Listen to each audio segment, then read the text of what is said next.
Okay, hello and welcome, and this is going to be my first tutorial, so let's just start with that. I am working on my sea glass top, so let me see if I can fold it out a little bit for you there. So this is the sea glass top designed by me, Megan Regan, and I have done my I-cord edge over here. I have gone on and done one cap sleeve on one side, and you can see it right there. Everything's formed up nice and cute. I used a US 7 with some DK weight, heavy sport DK weight yarn in my Bellatrix colorway.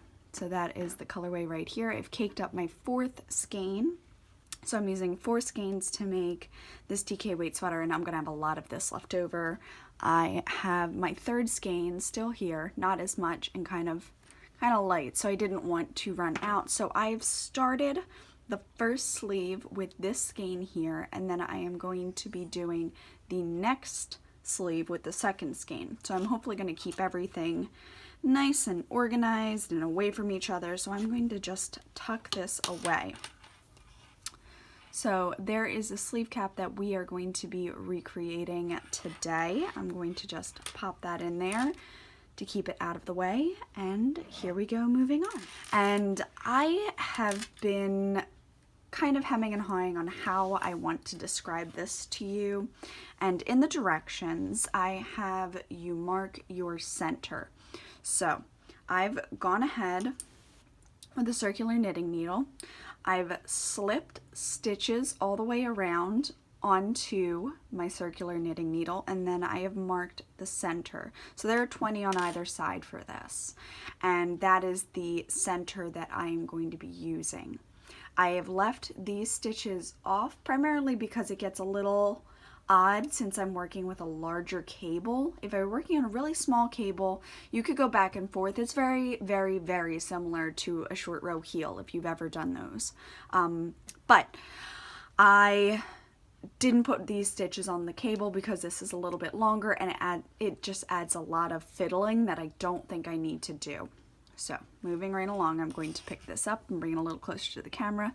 I've gone along and picked up stitches here, and I'm going to knit this first row pretty tightly because I want to close any gaping. On my first one, you can see I did not really do a great job right here, I will be honest, but when I wrap and turn, and I did not pick up the wraps, but when I wrap and turn, you can see it's a nice tight edge.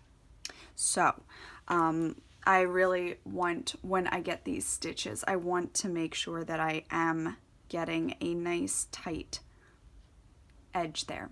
So here we go. I am going to go ahead and slip till I get to the middle here. I'm just going to slide all these over 20 stitches. I'm going to slide them all over, slide, slide, slide. Going, slide, and you can see the twists kind of change direction here. That's how I know that it's my middle. So I am going to start knitting right here at this first stitch. So I'm going to get my yarn ready. Go ahead, slide that on. I'm going to knit one stitch with it. Kind of get that tail in there a little bit.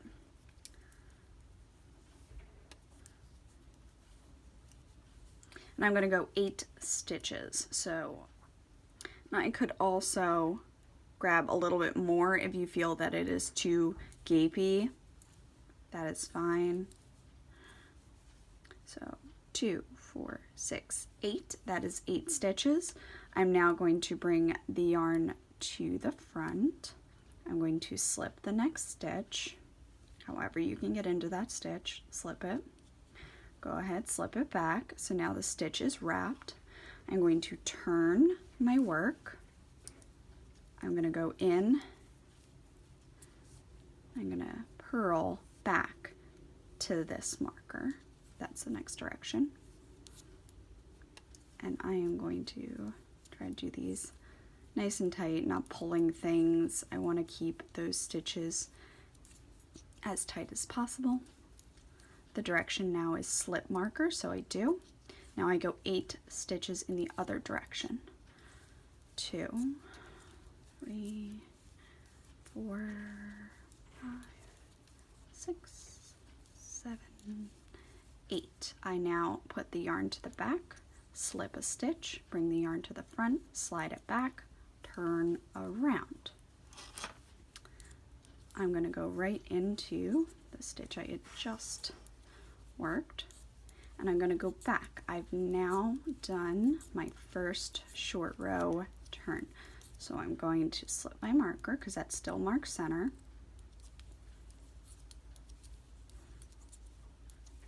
and I'm going to go all the way through until I hit the stitch that I have previously wrapped, and you can see it here. It's kind of creating a little gap. That's how I know it's the stitch. You can also put a marker there if you don't think you'd be able to find it. But that's the stitch, so I'm going to knit it normally. A lot of people will say to resolve the wrap, and you can do that as well by knitting the wrap with the stitch. So I would go in both of those and knit it.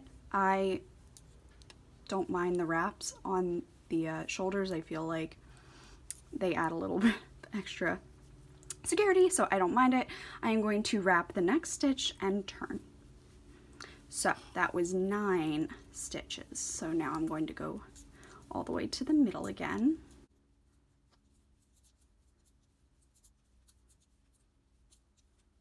Slip the stitch, go all the way to this middle.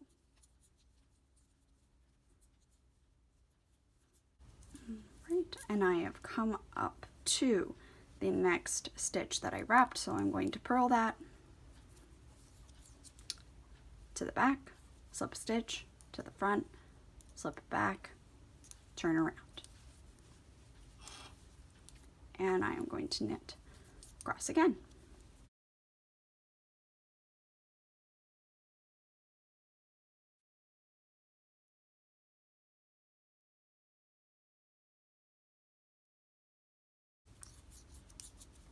All right, I've gotten to the stitch.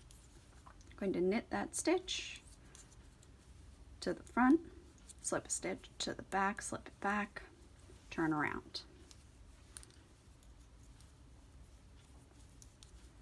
I am going 1 stitch further every time.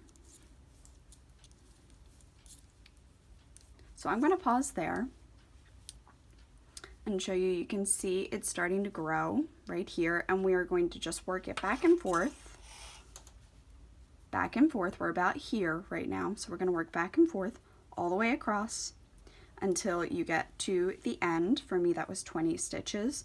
Obviously with fingering weight yarn, you're going to have more, perhaps doubles, so let's say 40 stitches on either side, and you would start with your 8 stitches, so you have 16 across this bit, and then you're going to keep going.